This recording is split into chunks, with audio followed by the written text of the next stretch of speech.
أجمعين اهدنا الصراط المستقيم صراط الذين أنعمت عليهم غير المغضوب عليهم ولا الضالين.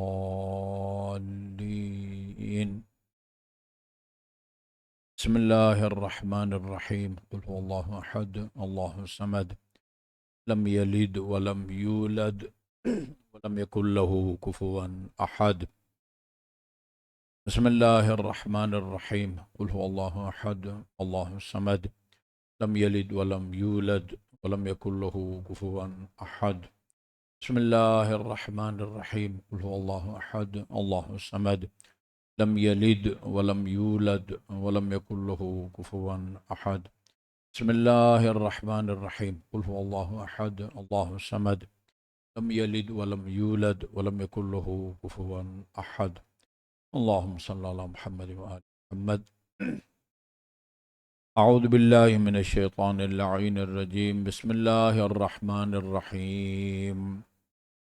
الحمد لله الذي لا يبلغ مدحته القائلون ولا يحصي نعماءه العادون، الذي لا يدركه بعد الهمم ولا يناله غوص الفتن، والصلاة والسلام على أشرف بريته وعلى الأصفياء من عترته الذين أذهب الله عنهم الرجس وطهرهم تطهيرا. اللهم صل على محمد وآل محمد واللعن الأبدي على أعدائهم أجمعين. أما بعد فقال الله الحكيم بسم الله الرحمن الرحيم. قل لا أسألكم عليه أجرا إلا المودة في القربى. درود بھیجیے محمد وآل محمد پر. اللهم صل على محمد وآل محمد. ہماری روایات میں محمد اور آل محمد سے منقول روایات میں محمد اور آل محمد پر صلوات کی برکتوں کو، اس کے آثار اور ثمرات کو بیان کیا گیا ہے. ان میں سے ایک روایت جو عن حضرت سے منقول ہے، فرمایا استکثروا بالصلاۃ علیہ، مجھ پر اور میری آل پر کثرت سے صلوات بھیجا کرو، اس لیے کہ فإنہا نور فی القبر، یہ صلوات قبر میں بھی نور ثابت ہوگی، اور ونور علی الصراط، اور پل صراط سے گزرتے وقت بھی نور ثابت ہوگی، ونور فی الجنہ، اور جنت پہنچنے کے بعد بھی نور ثابت ہوگی. اس کا مطلب یہ ہے کہ ان تینوں مقامات پہ نور چاہیے، روشنی چاہیے. اس کو یہ نور روشنی نصیب ہوگی جو دنیا میں محمد اور آل محمد پر کثرت سے صلوات بھیجے، بآواز بلند صلوات بھیجیں. اللہم صل علی محمد وآل محمد. میں ایک بنیادی حقیقت کی طرف اکثر متوجہ کرتا رہا ہوں کہ جو تکلیف ہے، ایک تو اس کو سمجھنے کی ضرورت ہے. جب ہم تکلیف کا لفظ سنتے ہیں یا کہیں پڑھتے ہیں اپنی کتاب مطالعے کے دوران، ہم تکلیف کا مطلب سمجھتے ہیں درد. فلان کے سر میں تکلیف ہے، سینے میں تکلیف ہے، جسم کے فلان حصے میں تکلیف ہے. فقہ کی زبان میں تکلیف کا مطلب ہوتا ہے خدا کی طرف سے ذمہ داریوں کو سونپنا. خدا اللہ مکلف کہلاتا ہے جو ذمہ داریاں سونپتا ہے. ہم لوگ مکلف کہلاتے ہیں جن کے ذمہ اللہ تعالیٰ ذمہ داریاں سونپتا ہے. یہ کام کرو، نماز پڑھو، روزہ رکھو، حج کرو، زکوٰۃ دو، اسی طرح کچھ کاموں سے وہ روکتا ہے، منع فرماتا ہے، رشوت مت کھاؤ، سود مت کھاؤ، چغل خوری نہ کرو، اچھا جی ملاوٹ جو ہے نا وہ نہ کرو. یہ تکلیف ہے، تکلیف واجب کو بجا لانے کی تکلیف یا حرام کاموں کو ترک کرنے کی تکلیف. اس تکلیف سے مراد جسمانی اذیت نہیں ہے، یعنی ذمہ داریاں سونپنا. اس کے کچھ بنیادی شرائط ہیں، اگر یہ تمام کے تمام شرائط ہوں تو خدا ذمہ داریاں سونپتا ہے، خدا جواب دہ ہوتا، یعنی بندہ خدا کے بارگاہ میں جواب دہ ہوتا ہے. سب سے پہلی جو شرط ہے وہ بلوغ ہے، بندہ بالغ ہو. نابالغ آدمی وہ جواب دہ نہیں ہوتا. نابالغ لڑکا یا لڑکی پر نہ نماز واجب ہے، نہ روزہ واجب ہے، نہ حج واجب ہے. اسی طرح نہ ان پر رشوت خوری حرام ہے، نہ غیبت حرام ہے. جی جتنے بھی حرام یا گناہان کبیرہ بیان کیے جاتے ہیں وہ نہ کوئی واجب ہے نابالغ پر، اور نہ کوئی حرام ہے. لڑکا جب چاند کے حساب سے اس کے 15 سال مکمل اور 16واں سال شروع ہو وہ بالغ ہو جاتا ہے. اس کی طرف اکثر مومنین متوجہ ہیں، تاریخ بھی نوٹ کرتے ہیں وہ اپنی ڈائریوں میں، بیٹا یا بیٹی کی تاریخ ہے پیدائش اس حساب سے، چاند کے حساب سے، کیونکہ 15 سال کے اندر 1.5 سال کا فرق پڑ جاتا ہے. یعنی یہ جو ہمارا جو ہے نا وہ ہے میلادی جو حساب کتاب ہے، اس سے 15 سال میں 1.5 سال جو ہے نا وہ پہلے آ جاتا ہے. 1.5 سال، 15 سال ختم، 16واں سال شروع. 2 نشانیاں اور ہیں وہ معلوم ہونی چاہیے مومنین کو، والدین کو. نمبر 1، غسل جنابت اس پر واجب ہو جائے، اس کا مطلب ہے کہ وہ بالغ ہو گیا. بے شک کبھی اس کے 15 سال مکمل نہ ہوئے ہوں، اگر غسل جنابت واجب ہو جاتا ہے تو وہ بالغ ہے، نماز واجب، روزہ واجب، باقی واجبات واجب. یا اس کے مثلا کوئی داڑھی نکل آئے یا زیر بال جو ہے نا زیر ناف بال نکل آئیں. آج کل بہت سارے بچے 15 سال مکمل ہونے سے پہلے ان 2 نشانیوں کی وجہ سے بالغ ہو جاتے ہیں. والدین یہ حساب کر رہے ہوتے ہیں کہ چاند کے حساب سے اس کے 15 سال مکمل ہوئے ہیں یا نہیں ہوئے، جبکہ 2 نشانیاں اور ہیں. بچی جو ہے وہ چاند کے حساب سے اس کے 9 سال مکمل، 10واں سال شروع. ایت اللہ اسحاق فیاض جو بھی حج کے دنوں میں ان کی رحلت ہوئی ہے، ان کا فتویٰ تھا کہ بچی 13 سال ختم اور 14 سال شروع پہ وہ بالغ ہو جاتی ہے. لیکن کسی کو پتہ نہیں تھا، شاید کسی نے ان کا اس فتویٰ سے استفادہ کیا ہو، ورنہ کسی کو پتہ نہیں تھا کہ ان کے نزدیک 13 سال کی عمر میں جو ہے نا بچی بالغ ہو جاتی ہے. یہ ایک شرط ہے بالغ ہونا.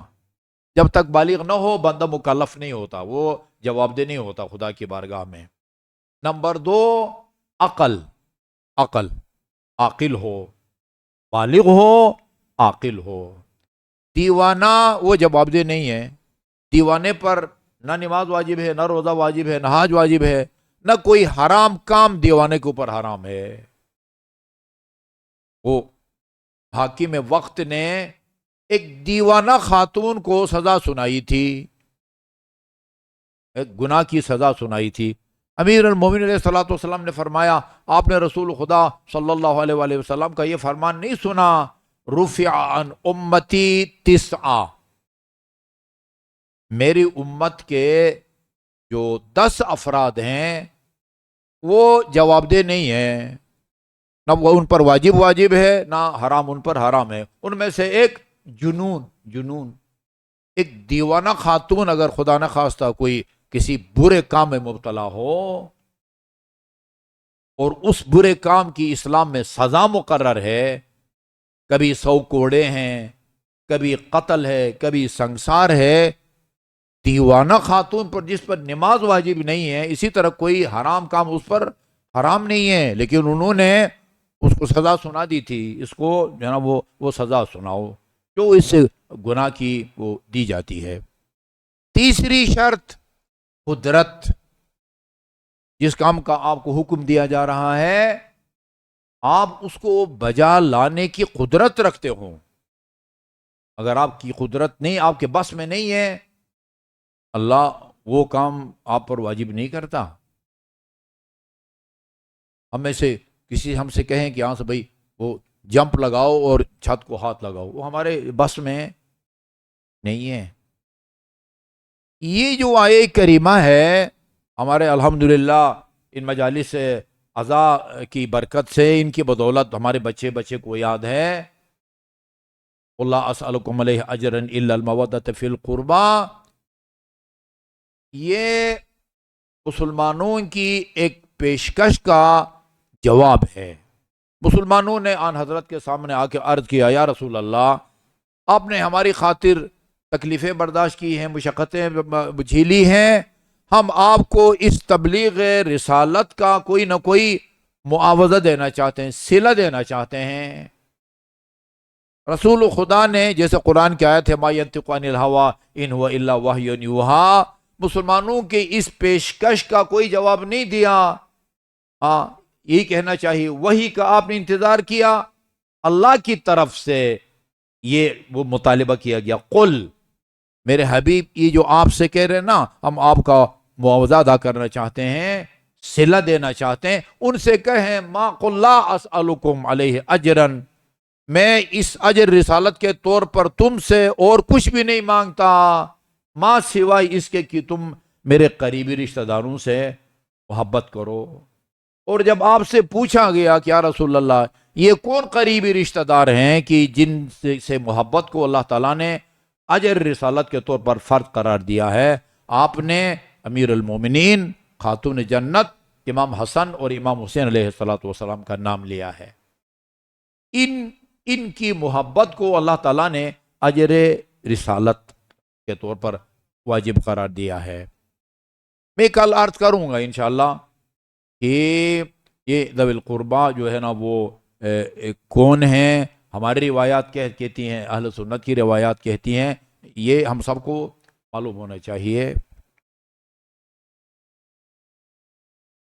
یہاں اجر رسالت کے طور پر کسی ایسے کام کا حکم نہیں دیا گیا جو میرے اور آپ کے بس میں ہو، ہمارے اختیار میں ہو۔ اصولی طور پر اللہ ہم سے ایک ایسے کام کا مطالبہ کرے یا ایسے کام کا حکم دے جو ہمارے بس میں ہو، ہمارے اختیار میں ہو۔ کسی سے محبت کرنا، کسی کو چاہنا، یہ اور میرے اور آپ کے اختیار میں نہیں ہوتا۔ نہ کسی کو ناپسندیدہ سمجھنا، نفرت کرنا، یہ بھی میرے اور آپ کے اختیار میں نہیں ہے۔ ہمارے علماء اخلاق نے خصوصاً مرحوم نراقی نے اپنی اخلاقیات کی معینات کتاب معراج السعادہ کے اندر 12 کے قریب محبت کے اسباب کو ذکر کیا ہے۔ ان کی وجہ سے بندہ محبت کرتا ہے۔ ان 12 میں سے کوئی ایک سبب پایا جائے، خود بخود انسان کے دل میں محبت پیدا ہو جاتی ہے۔ کسی کی طرف سے نہ سفارش کی ضرورت ہے، نہ حکم اور آرڈر کی ضرورت ہوتی ہے۔ میں اکثر یہ مثال دیتا ہوں، میں اگر کسی لمبے سفر پر جاؤں، حج پہ جانا چاہوں، اور اپنے ہمارے مہربان دوست ہیں، زیدی صاحب ہیں یا عابدی صاحب ہیں، بریگیڈیئر صاحب ہیں، میں ابھی حج کے سفر پہ جا رہا ہوں، تو میرے آپ بچوں کا خیال رکھیں، ٹھیک ہے جی، خرچہ میں دے کے جا رہا ہوں، لیکن ہو سکتا ہے کوئی ایمرجنسی ہوتی ہے، وقتاً فوقتاً میرے بچوں کا خیال رکھیں، پوچھتے رہیں ان سے۔ یہ میری خواہش معقول خواہش ہوگی، قابل فہم ہوگی۔ لیکن اگر میں کہوں کہ میری آپ سے خواہش ہے کہ آپ میرے بچوں سے محبت کریں، محبت، آپ بے شک کچھ نہ کہیں زبان سے، لیکن آپ کے دل میں یہ خیال ہوگا صاحب یہ کسی سے محبت کرنا، یہ کسی کے حکم سے یا کسی کی فرمائش سے نہیں کی جاتی. دیکھا جاتا ہے کہ آپ جن بچوں سے محبت کا حکم دے رہے ہیں یا خواہش کر رہے ہیں وہ اس قابل ہیں کہ ان سے محبت کی جائے. اگر اس قابل ہیں، ان میں محبت کے 10-12 اسباب میں سے کوئی ایک ہو، وہ موجود ہو، آپ نہ بھی کہیں، خود بخود ہمارے دل میں ان کی محبت پیدا ہوگی. کردار ٹھیک ہے، کریکٹر ٹھیک ہے، یہ بااخلاق ہیں، مؤدب ہیں، سلام کرتے ہیں، تو خود بخود آپ سے کچھ بھی نہ کہوں، خود بخود ان کی محبت آپ کے دل میں پیدا ہوگی. اور اگر ٹھیک نہیں ہے، سلام کیا، سلام کرو تو جواب بھی نہیں دیتے، آپ لاکھ سفارش کریں، دل میں ان کی محبت پیدا نہیں ہوگی. خدا ہمیں ایسے عمل کا کیوں حکم دے رہا ہے جو ہمارے اختیار میں نہیں ہے؟ یہ مصرع بڑا مشہور ہے نا، محبت کی نہیں جاتی، وہ خود بخود ہو جاتی ہے. بھائی خود بخود ہو جاتی ہے. یہ جو اتنے غیر مسلم لوگ، غیر مسلم میں دو قسم کے لوگ آتے ہیں. خدا کے منکر بھی آتے ہیں، ملحد، کمیونسٹ، جو ہر اس چیز کے منکر ہیں جو ان کو نظر نہ آئے. ایسا ہے نا، کہتے ہیں خدا چونکہ نظر نہیں آتا لہذا وہ نہیں ہے. آج تک ہم نے کسی فرشتے کو نہیں دیکھا لہذا فرشتہ بھی نہیں ہے. یہ کچھ غیر مسلم وہ ہیں. کچھ غیر مسلم وہ ہیں جو خدا کو تو مانتے ہیں لیکن ہمارے رسول کو نہیں مانتے. عیسائی خدا کو مانتے ہیں، ہمارے رسول کو نہیں مانتے. یہودی خدا کو مانتے ہیں، ہمارے رسول کو نہیں مانتے. یہ محبت کرتے ہیں، اہل بیت سے محبت کرتے ہیں، یہ حسن سے بھی محبت کرتے ہیں، حسین سے بھی محبت کرتے ہیں، خاتون جنت سے محبت کرتے ہیں، امیر المومنین سے بھی محبت کرتے ہیں. یہ جرداق یا جرجی جرداق یہ عیسائی رائٹر تھا، عیسائی رائٹر. اچھا، جو غیر مسلم امیر المومنین کی جس فضیلت سے متاثر ہوا ہے نا، اس فضیلت سے متاثر ہو کہ اس نے کتاب لکھ ڈالی ہے، یا زبان کھولی ہے یا قلم اٹھایا ہے. یہ بندہ جرجی جرداق یہ امیر المومنین کی عدالت سے زیادہ متاثر تھا. عدالت سے اسلامی تاریخ کو پڑھا، امیر المومنین کی عدالت کے داستانوں کا مطالعہ کیا اور اس کے دل میں علی کی محبت پیدا ہو گئی اور کتاب لکھنے پر مجبور ہوا. کتاب لکھی اور کتاب کا نام رکھا الامام علی، صوت العدالت الانسانیہ. الامام علی، انسانی عدالت کی آواز، امام علی. کیا پیارا نام رکھا ہے. یعنی علی کا نام اس نے اسلامی انسانی عدالت کی وہ جو ہے نا وہ آواز رکھا ہے. وہ شخص اپنے اس کتاب میں لکھتا ہے مقدمے کے اندر نا، کہتے ہیں یا علی، امیر المومنین سے مخاطب ہو کے کہتا ہے یا علی لست مسلما فضلا ان اکون شیعیہ. شیعہ ہونا تو درکنار، شیعہ ہونا تو بہت دور کی بات ہے، میں مسلمان بھی نہیں ہوں. لیکنی احبک، کیا کروں، آپ کی کمالات کی وجہ سے میرے دل میں خود بخود آپ کی محبت پیدا ہوتی ہے. لست مسلما فضلا ان یکون شیعیہ. وہ شیعہ ہونے کی تو بہت بات ہے، مسلمان ہونے کے بعد پھر وہ کوئی سنی بنتا تو کوئی شیعہ بنتا ہے. میں مسلمان ہی نہیں ہوں، میں آپ کے رسول کو بھی نہیں مانتا ہوں، لیکن میرے دل میں آپ کی محبت ہے. کس وجہ سے محبت ہے؟ یہ آیے مودت سن کے اس کے دل میں محبت پیدا ہوئی ہے؟ نہیں، اسلامی تاریخ نے علی کے کمالات کو جو ہے نا اس نے پڑھا ہے. عمر بن عاص بندہ، عمر بن عاص، یہ میرے مومنین کی شجاعت سے جو ہے نا وہ بہت متاثر تھا بندہ. اس کے قصیدے حرم امیر المومنین میں اوپر چھت کے اوپر عمر عاص کا وہ قصیدہ ہے جو اس نے امیر المومنین کی شان میں پڑھا ہے. کوئی سوچ سکتا ہے. جلدی آپ کو ایک جو ہے نا اجتہادی غلطی کا ایک نمونہ جو ہے نا وہ آپ کو سناتا ہوں. اس کے دو بیٹے تھے، عمرو بن عاص کے دو بیٹے تھے، ایک کا نام محمد تھا، ایک کا نام عبداللہ۔ یہ ہم نصاب کی کتاب میں یہ ہم بحث کر رہے تھے، میں نے کہا کہ انہوں نے وہ امیر المومنین سے جو ہے نا وہ جنگ لڑی ہے۔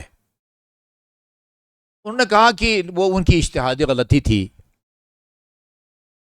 ان کے پاس ایک اللہ دین کا چراغ ہے، ہر مشکل کا حل اس چراغ کی روشنی میں وہ تلاش کر لیتے ہیں، اور وہ ہے اجتہادی غلطی۔ عبد الرحمن بن ملجم، جس کو رسول خدا نے اشق الاولین والآخرین کہا، کہتے ہیں وہ بھی مجتہد تھا، اس کے اجتہاد نے اس نتیجے تک پہنچایا کہ علی کو قتل کرنا وہ جائز ہے، اور مجتہد سے غلطی ہوتی رہتی ہے۔ اچھا، اجتہادی غلطی تھی، اس وجہ سے یعنی عمرو بن عاص کے اجتہاد نے اس کو اس نتیجے تک پہنچایا کہ علی سے لڑنا ایک پسندیدہ کام ہے۔ صرف جائز ہونا تو بھی جو ہے نا بندہ آمادہ نہیں ہوتا، پسندیدہ سمجھ کے بندہ لڑتا ہے نا، جب لڑتا ہے تو مرنے کا خطرہ تو ہوتا ہے نا، کوئی لحاظ تو نہیں کرتا نا علی کے لشکر کا وہی بندہ عمرو بن عاص کا۔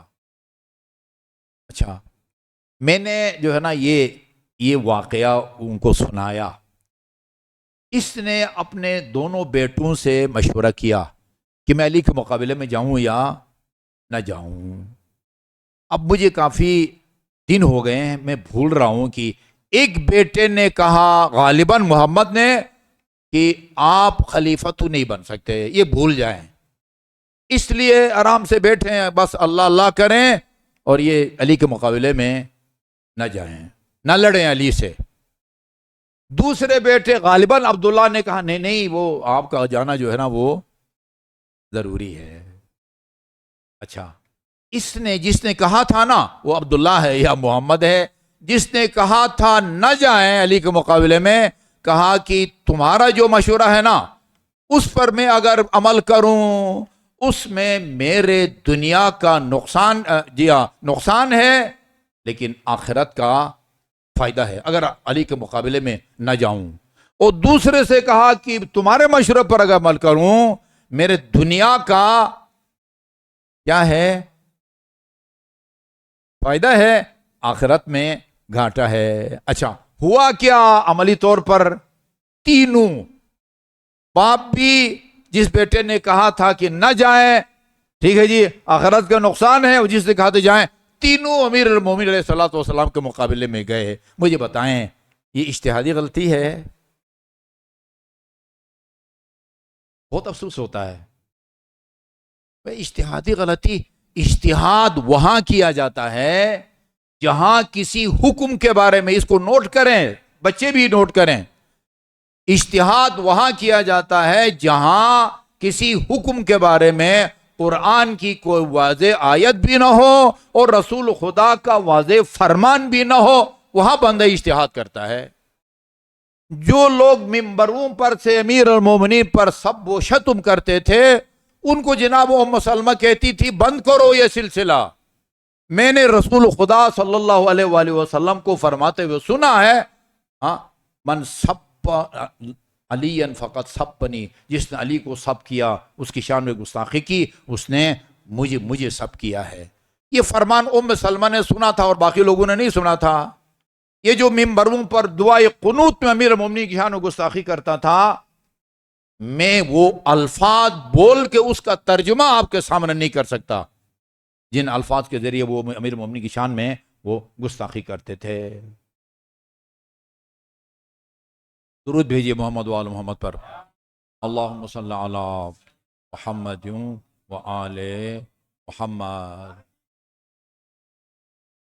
اللہم صلی علی محمد و آل محمد۔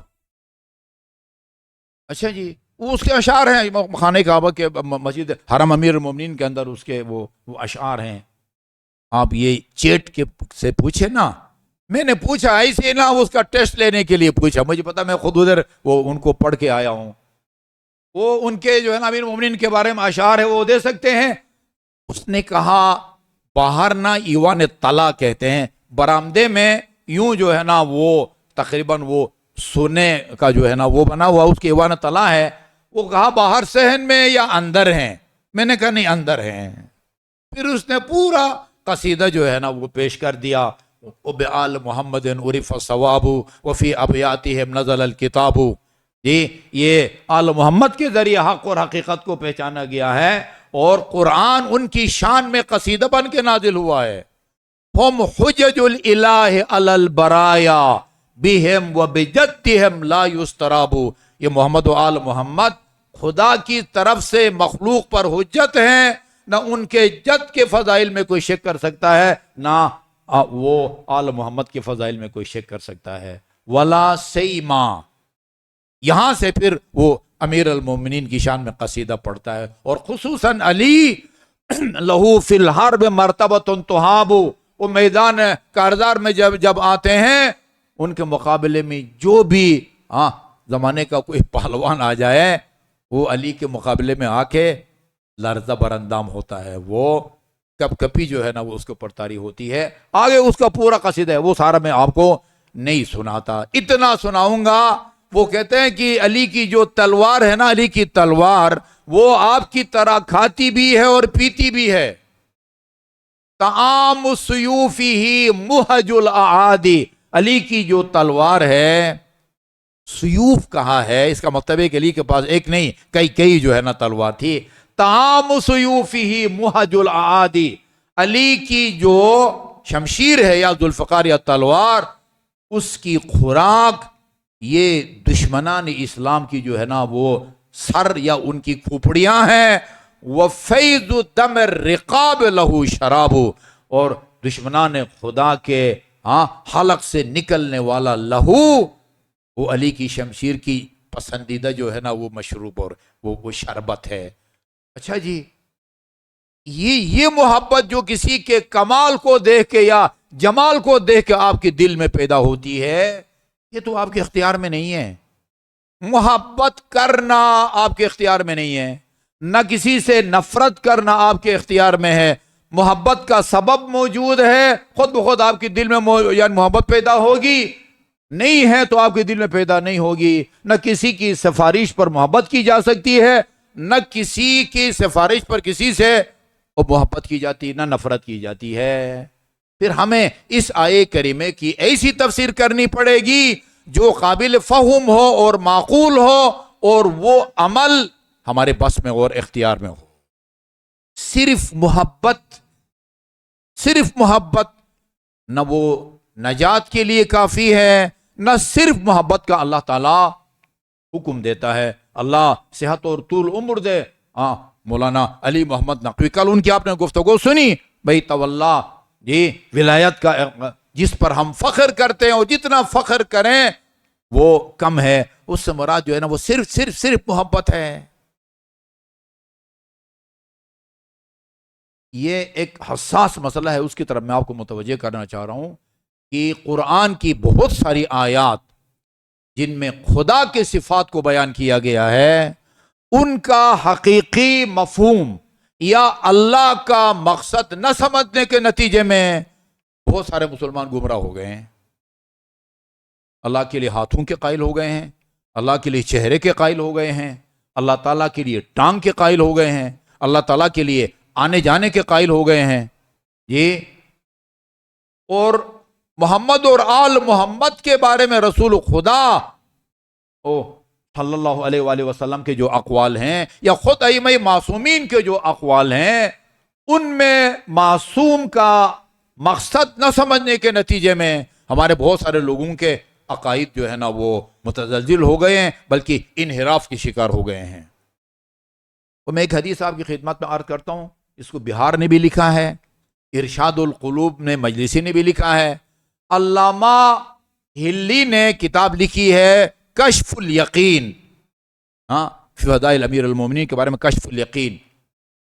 ان تینوں کتابوں میں یہ روایت موجود ہے. فرمایا حب علی حسنۃ لا تضر معها سیئہ. بہت خطرناک فرمان ہے. وبغض علی سیئۃ لا تنفع معها حسنا. میں پہلے دوسرے حصے کا ترجمہ کرتا ہوں، وہ آسان ہے، قابل فہم ہے، آسانی سے ہضم بھی ہو جائے گا. علی کا بغض، علی سے دشمنی، یہ وہ بیماری ہے، روحانی بیماری، یا کینسر سے بھی جو ہے نا وہ زیادہ خطرناک. لا تنفع معها حسنا، جس کے دل میں علی کا بغض ہے کوئی نیکی اس کو کام نہیں دے گی. اصلا جس کے دل میں بغض علی ہے وہ مسلمان نہیں ہے، مسلمان نہیں ہے. جسے کہتے ہیں کلیئر کٹ وہ دائرہ اسلام سے. آپ توضیح المسائل اٹھا کے دیکھیں، جہاں نجاسات کو بیان کیا گیا ہے معذرت کے ساتھ، پیشاب، پاخانہ، مردار، پتہ نہیں شراب وغیرہ وغیرہ، ان میں ایک کافر. کافر کون ہوتا ہے؟ خدا کا منکر کافر ہے، رسول کا منکر کافر ہے. ناصبی، ناصبی جس کے دل میں اہل بیت کا بغض ہے. غالی، جو کسی کو، کسی بھی بڑی سے بڑی بھی ہستی کو خدا کے ساتھ ایسے صفات میں شریک قرار دے جو صفات خدا کی ذات کے ساتھ مخصوص ہیں. عبادت یہ اللہ تعالیٰ کی ذات کے ساتھ مخصوص ہے، صرف خدا کی عبادت ہو سکتی ہے. ایاک نعبد، خالق ہونا یہ اللہ تعالیٰ کی ذات کے ساتھ مخصوص ہے. هل من خالق الا اللہ. میں بہت دفعہ یہ کہہ چکا ہوں، امام جعفر صادق علیہ السلام کی انگوٹھی جو آپ پہنتے تھے اس کے اوپر یہ آیت کریمہ جو ہے نا وہ کندہ تھی جی، اللہ خالق کل شیء. ہمارا سلام ہو صادق آل محمد کی روح ہے مطہر پر. اللہ خالق کل شیء، اس کائنات میں جو بھی مخلوق ہے اس کا خالق اللہ ہے. اللہ کے علاوہ کائنات میں کوئی دوسرا مخلوق، جس طرح کوئی دوسرا معبود نہیں ہے، جس طرح کوئی دوسرا رب نہیں ہے، اسی طرح اس کائنات میں اللہ کے علاوہ اور کوئی خالق نہیں ہے.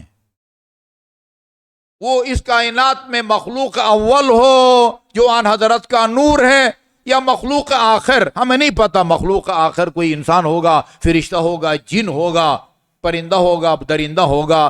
مخلوق اول کا خالق بھی اللہ تعالیٰ ہے اور مخلوق آخر کا خالق بھی اللہ تعالیٰ ہے. ربوبیت میں، خالقیت میں، رازقیت میں، عبادت میں کسی کو خدا کا شریک قرار دینے والا غالی ہے، وہ بھی کافر ہے، نجس ہے.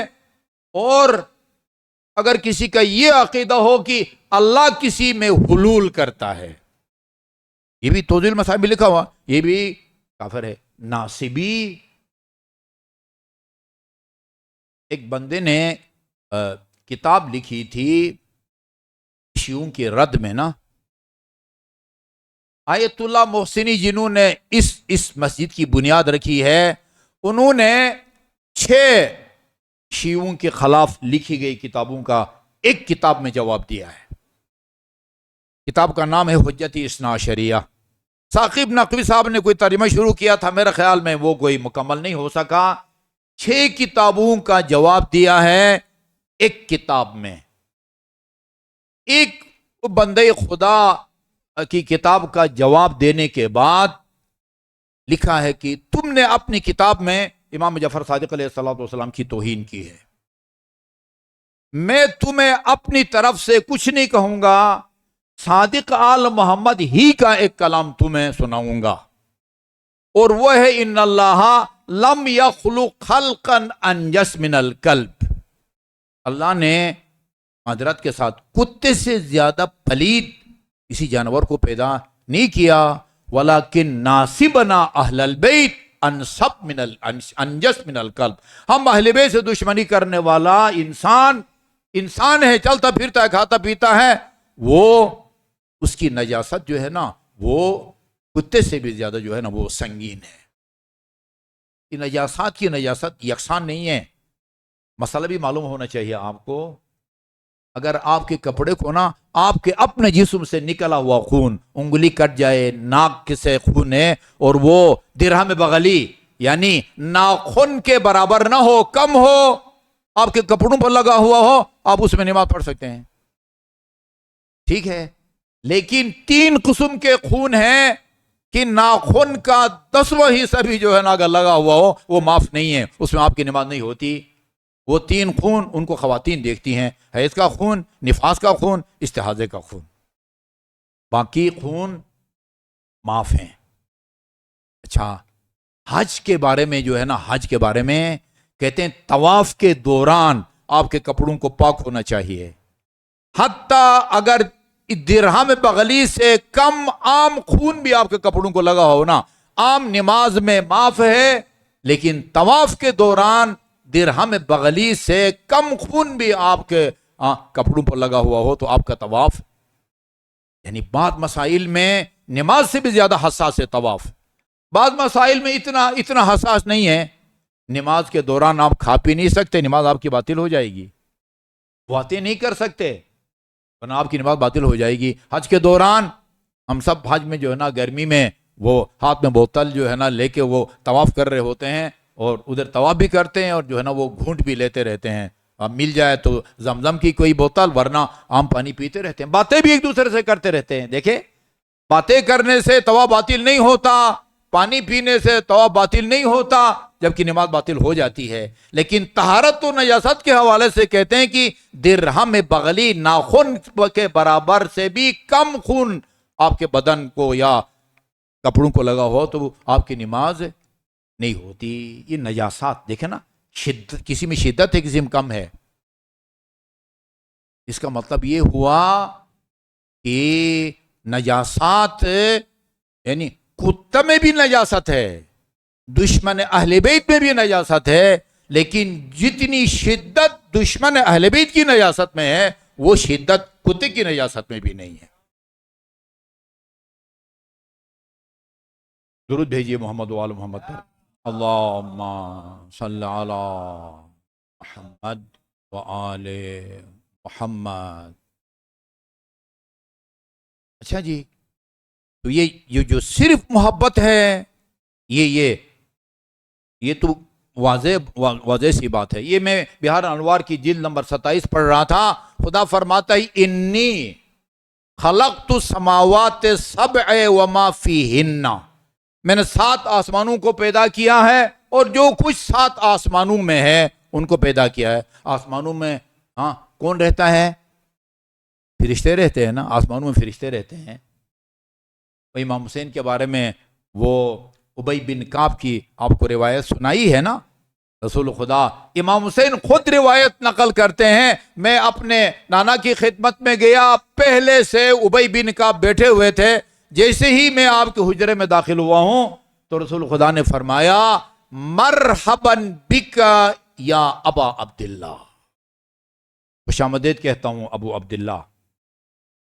یہ عربوں میں نا ایک تو بڑے بیٹے کے باپ کے نام سے پکارتے تھے، ابو طالب کیوں کہلاتے ہیں؟ ان کے بڑے بیٹے کا نام طالب تھا۔ امیر المومنین ابو الحسن کہلاتے ہیں اس لیے کہ بڑے بیٹے کا نام حسن تھا۔ بعض اوقات بچپن ہی میں کنیت جو ہے نا وہ دی جاتی ہے۔ اب ظاہر ہے امام حسین جو ہے وہ 5-6 سال کے ہیں، اس وقت رسول خدا فرماتے مرحبا بک یا ابا عبداللہ۔ اس کے بعد ایک جملہ فرمایا رسول خدا نے، یا زین السماوات والارض، اے زمینوں اور آسمانوں کی زینت۔ رسول خدا نواسے سے کہہ رہے ہیں۔ ابی بن کعب کہتے ہیں یا رسول اللہ، ہم تو اس کائنات میں صرف آپ کو زمین اور آسمان کی زینت سمجھتے ہیں اور آپ اپنے وہ 5-6 سال کے بچے کو زمین اور آسمان کی زینت سمجھتے ہیں۔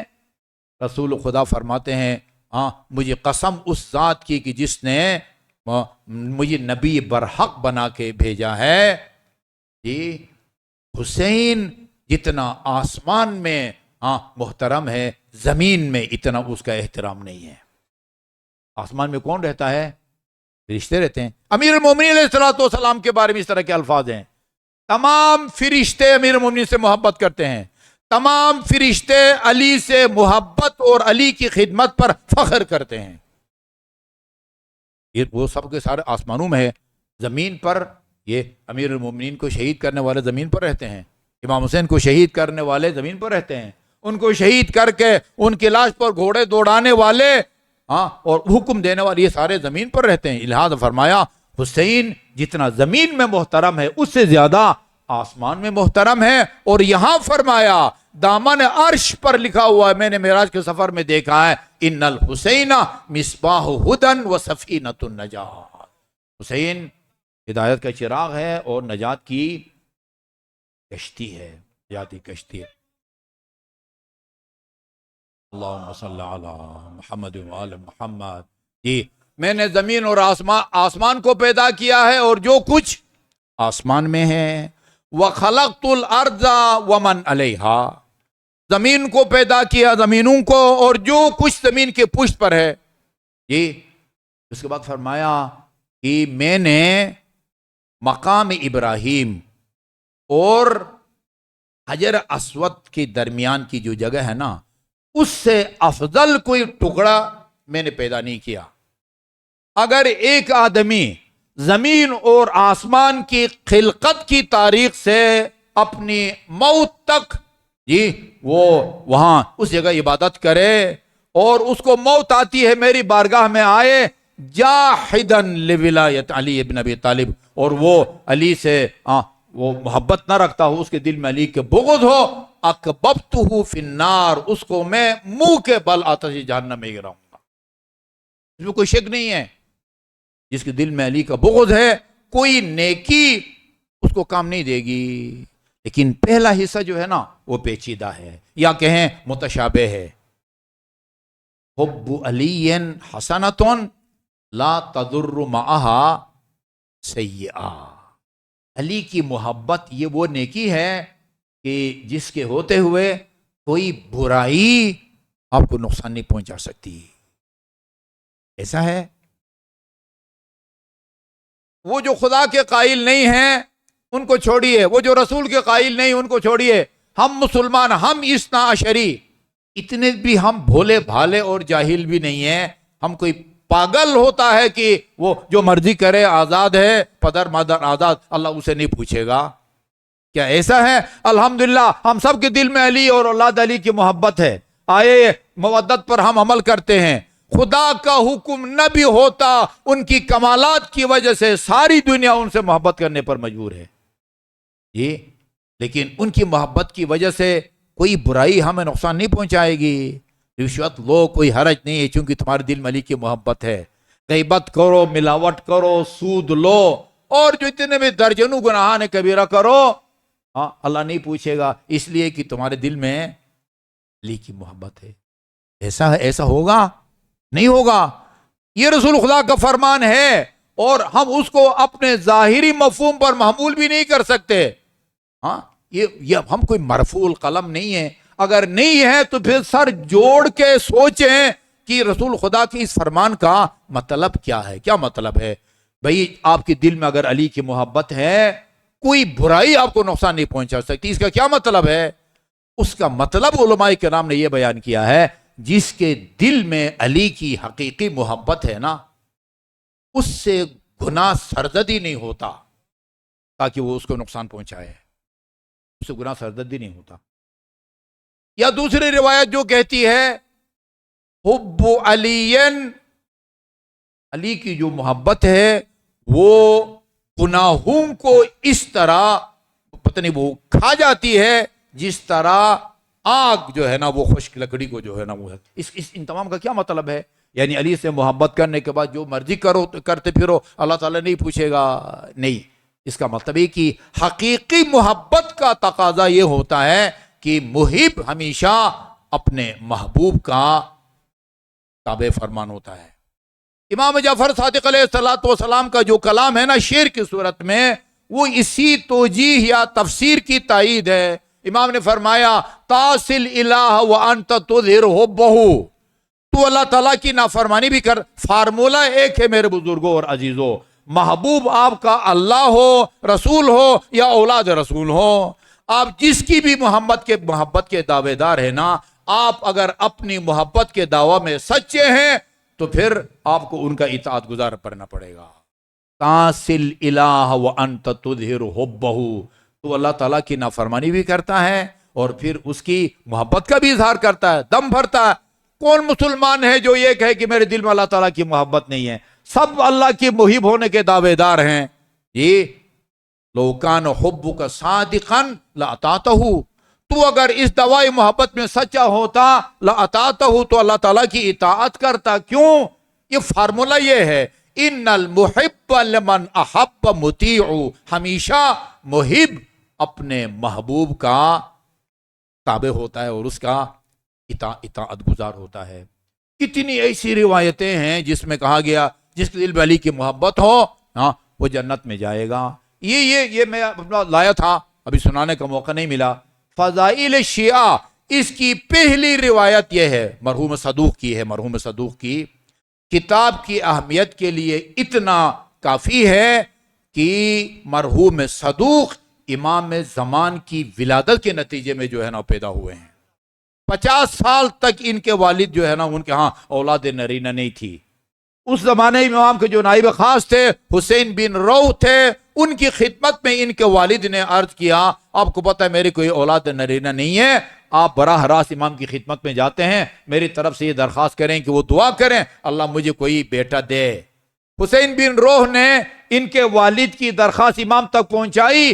امام نے اس کو فرمایا اس سے کہو کہ سیولد لک ولدن مبارکا، اللہ تجھے ایک بابرکت بیٹا عطا فرمائے گا اور بھی تجھے اولاد دے گا. اس کی برکت کی نشانیاں یہ ہے کہ ہمارے کتب اربعہ میں سے ایک اہم کتاب من لا یحضرہ الفقیہ، یہ اس مرحوم صدیق کی کتاب ہے.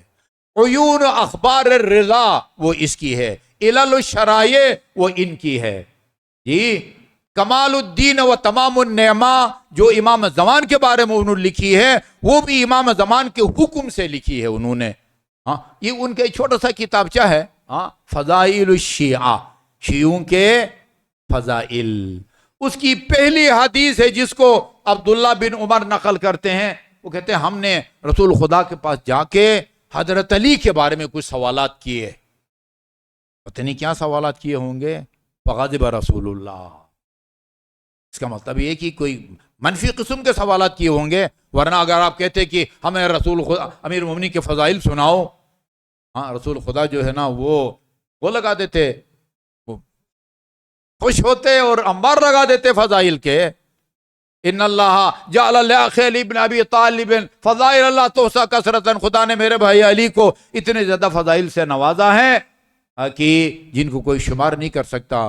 غاضبہ کا مطلب یہ ہے کہ ان کا سوال میں کوئی ایسا پہلو تھا جو آپ کو ناگوار گزرا ہے. اس کے بعد فرمایا ما بال اقوام ہاں یذکرون من منزلتہ عند اللہ کی منزلتی، یہ ان لوگوں کو کیا ہو گیا ہے میرے سامنے اس کے بارے میں باتیں کرتے ہیں یا زبان کھولتے ہیں جس کا مقام خدا کی بارگاہ میں وہ ہے جو مقام میں محمد مصطفیٰ کا ہے. نفس رسول ہے نا، نفس رسول ہے قرآن کے مطابق. فرمایا من احب علی فقط احبنی، جس نے علی سے محبت کی اس نے مجھ سے محبت کی، اور جس نے مجھ سے محبت کی رضی اللہ عنہ، اللہ تعالیٰ اس سے راضی ہوا. ومن رضی اللہ عنہ کافاہ الجنہ، اور جس خوش قسمت سے خدا راضی ہو جائے اس کا صلہ جنت ہے. اس کے بعد پھر قصیدہ شروع کر دیا الا من احب علی، یاد رکھو جو علی سے محبت کرے گا لا یخرج من الدنیا حتی یشرب من الکوثر، اس کو مرنے سے پہلے دنیا میں حوض کوثر نصیب ہوگا. لا یخرج من الدنیا حتی یاکل من طوبہ، اس کو جس کے دل میں علی کی محبت ہوگی مرنے سے پہلے وہ شجر طوبہ کا پھل کھائے گا. ولا یخرج من الدنیا حتی یرا مکانہ فی الجنہ، اور مرنے سے پہلے جنت میں وہ اپنا مقام دیکھے گا. بہت شخصیات گزری ہیں جنہوں نے زندگی میں جنت میں اپنا مقام دیکھا. تمام شہداء کربلا کو، جون غلام کو بھی، علمدار کو بھی، قاسم کو بھی، اکبر کو بھی، حبیب بن مسائر کو بھی، مسلم تمام کے تمام شہداء کرام کو، شہداء کربلا کو امام حسین نے بطور معجزہ اپنی 2 انگلیوں کے درمیان جنت میں ان کا مقام دکھایا ہے. اور بھی میرے پاس نمونے ہیں کہ جنہوں نے مرنے سے پہلے کہا. یہی اسماعیل ہمیری، اس نے کہا قد وربی دخلت جنت عدنی، مرنے والا تھا، ابھی جانکنی کا جو ہے نا وہ مرحلہ تھا. تو وہ کہتے ہیں کہ اس کے یہاں نا ایک سیاہ نقطہ نمودار ہوا جو پھیلتا گیا اور پورا اس کا چہرہ جو ہے وہ سیاہ ہو گیا. جو مخالفین تھے وہ خوش ہو گئے اور جو ان کے چاہنے والے تھے، علی کے چاہنے والے تھے، وہ پریشان ہو گئے. یہ اسماعیل ہمیری جیسا بندہ وقت آخر اس کا چہرہ سیاہ ہو جاتا ہے. پھر اس نے کہتے ہیں کہ وہ کوہنیوں کے بل جو ہے تھوڑا سا وہ اٹھا اور امیر المومنین سے مخاطب ہو کر کیا، یا امیر المومنین، میں نے تو اپنی زندگی جان ہتھیلی پر رکھ کر اپنی زندگی آپ کی مداحی میں گزاری ہے، میرا تو یہ انجام نہیں ہونا چاہیے. اس کے بعد پھر اس بندے نے قصیدہ پڑھا ہے، نزعی بیان سمجھے اس کو، فرمایا قد وربی جنت دخلت جنت عدنی. دیوان ہمیری میرے پاس موجود ہے. مجھے اپنے رب کی قسم میں جنت میں داخل ہو گیا. قد وربی جنت دخلت جنت عدنی وعفا لی الالہ عن سیئاتی. علی کی محبت کے نتیجے میں اللہ تعالیٰ نے فرما کذب الزائمون بان علیا لم ینجی محبہ من حناتی. یہاں سے شروع ہوتا ہے. وہ لوگ جھوٹ بولتے ہیں جن کا یہ خیال ہے کہ علی اپنے محب کو مشکل میں نہیں بچا سکتا. پھر کہا قد وربی دخلت جنت عدنی وعفا لی الالہ عن سیئاتی. خدا نے میرے تمام گناہوں کو بخش دیا ہے. فتولوا، آپ سے مخاطب ہو کے فرمایا آپ سے بھی میری درخواست یہ ہے کہ جب تک زندہ ہو علی کی محبت سے دستبردار نہیں ہونا. دنیا میں سینکڑوں ایسے نمونے تلاش کر سکتے ہیں کہ مرنے سے پہلے انہوں نے جنت میں اپنا مقام حاصل کر لیا، لیکن صرف محبت یہ ناکافی ہے. طولانی قصیدہ ہے، یہ مجھے ان دنوں میں سنانا چاہیے. اگر یہ پورا قصیدہ میں آپ کو نہ سناؤں پھر پورا قصیدہ اندر سے کوئی بھی نہیں سنائے گا آپ کو. ایک دو ٹکڑے سنائیں گے. اس میں ہے من احب علی، جو علی سے محبت کرے آسمان کے فرشتے اس کے ساتھ مصافحہ کرتے ہیں. عجیب عجیب فضائل کے جملے ہیں.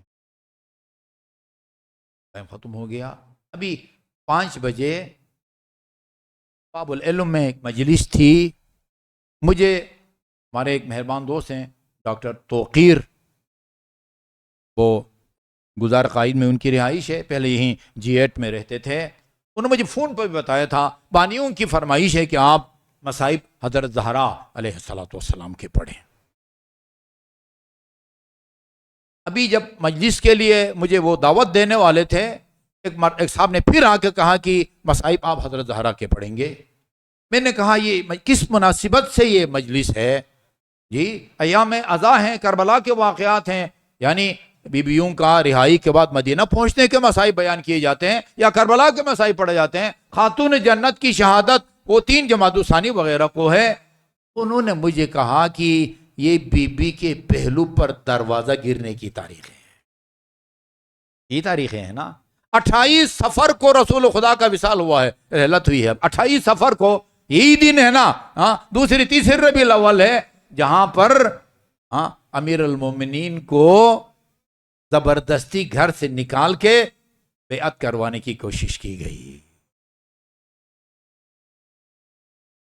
الواثبون لظلم آل محمد و محمد ملکا بلا تکفینی. ابھی فاطمہ کے بابا کو کفن بھی نہیں دیا گیا تھا مگر لوگ آل محمد پر ظلم و ستم کے لیے کمر بستہ ہو گئے.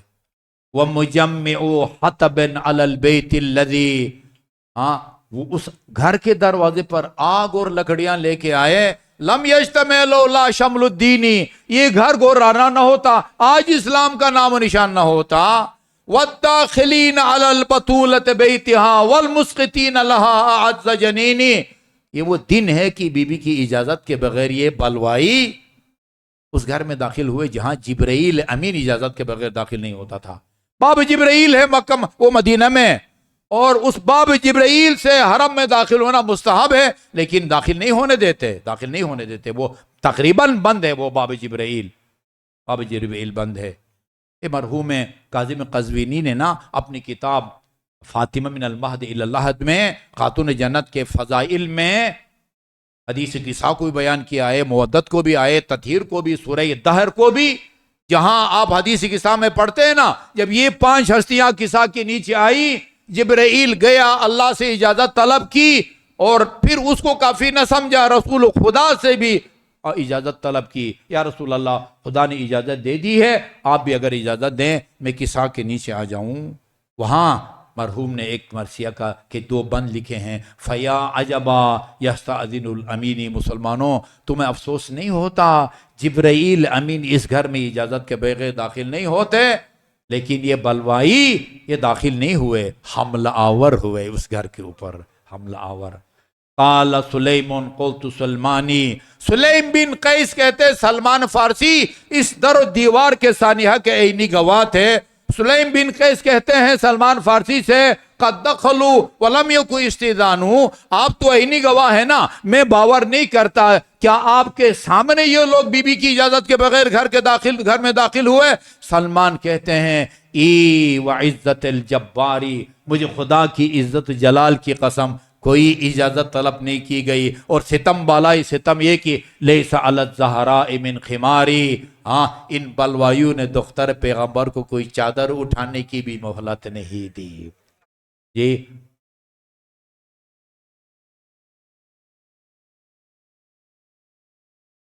والقائدین امامہم بنجادی، اور کیا ظلم و ستم ہوا؟ اپنے ہی امام کے گلے میں رسند باندھ کے بچی کی طرف کشاں کشاں لے گئے۔